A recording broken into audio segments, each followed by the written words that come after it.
aturan-aturan organisasi yang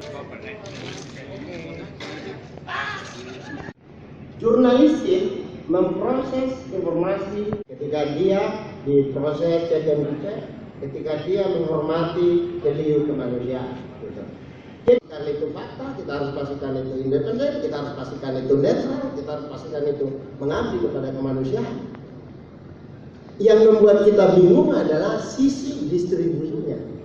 Sebab kalau dia sudah beredar di portal berita, sudah ada kolom komentar di sana, ya kan?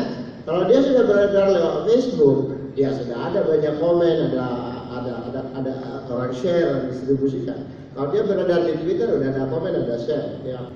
Sehingga kalau kita melihat seperti ini, ya, saya selalu melihat kalau di Tribun itu setidak-tidaknya ada 3 platform yang utama.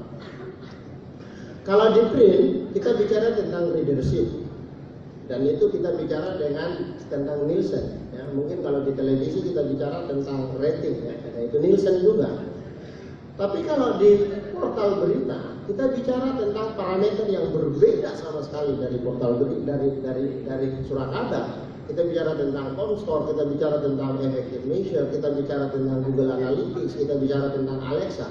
Jadi saya sering kali lihat ini. Kalau misalnya kayak kasusnya Tribun Timur. Tribun Timur pembaca surat kabarnya, pembaca readership 220.000.